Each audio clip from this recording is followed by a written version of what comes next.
আমরা এখন শিখব সেট ফাংশনে খুবই গুরুত্বপূর্ণ কয়েকটা এমসিকিউ, যেগুলো বোর্ড পরীক্ষায় আসে বা আসার সম্ভাবনা আছে।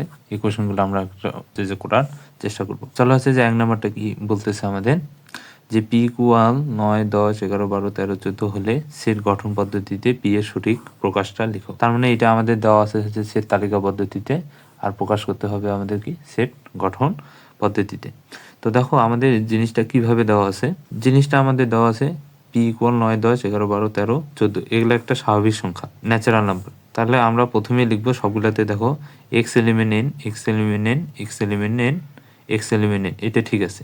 তারপর আমাদের দেখা লাগবে যে এই বাউন্ডারিটা, মানে এই সংখ্যাগুলা বাউন্ডারিটার মধ্যে আছে কিনা, এই জিনিসটা একটু খেয়াল করো। দেখো যে 9-এর থেকে বড় অথবা সমান আর 14 চেয়ে ছোট অথবা কি সমান। তাহলে 9-এর চেয়ে বড় অথবা সমান, 14 চেয়ে ছোট অথবা সমান, এই শর্তটা কোথায় আছে? দেখো 9-এর চেয়ে বড় হবে না, 9-এর চেয়ে বড় হবে না, যেহেতু হবে না তার মানে এগুলা বাদ। 9-এর চেয়ে বড় অথবা সমান, 14 চেয়ে ছোট অথবা সমান, তাহলে এইটা আছে, এটা সঠিক হবে। এইটাতে দেখো একটা মানে 14 চেয়ে ছোট হবে কিন্তু সমানও তো আছে, তার মানে এটা হবে না। ঘ নম্বর অ্যান্সার। আশা করি এমসিকিউটাও বুঝতে পারছো।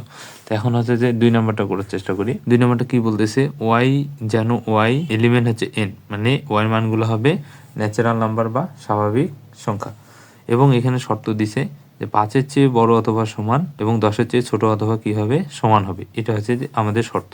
তো এটাকে এখন তালিকা পদ্ধতিতে প্রকাশ করতে হবে। তাই দেখো তো 5-এর চেয়ে বড় অথবা সমান 10-এর চেয়ে ছোট অথবা সমান কোথায় আছে?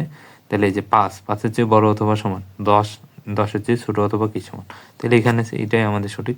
বাকিগুলো কিন্তু শর্ত মানতেছে না, তাহলে 10 নাই কাটা, 10 নাই কাটা, এখানে 10 আছে কিন্তু এখানে 5 নাই, তার মানে এটা বাদ। তাহলে শুধু আছে কোথায়? ক নম্বর অ্যান্সার। তাহলে ক নম্বর অ্যান্সার। জিনিসটা বুঝতে পারছো?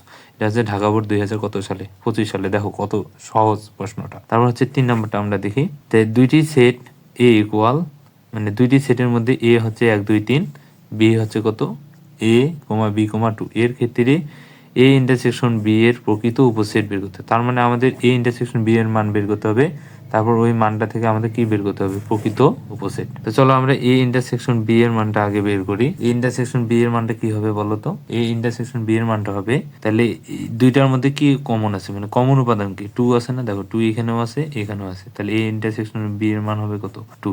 এখন এইটার আমাদের প্রকৃত উপসেট বের করতে হবে। তাহলে প্রকৃত উপসেটের জিনিসটা হচ্ছে যে প্রথমে উপসেটগুলো বের করতে হবে। তাহলে উপসেট হচ্ছে কত? 2, তারপর হচ্ছে কি ফাঁকা।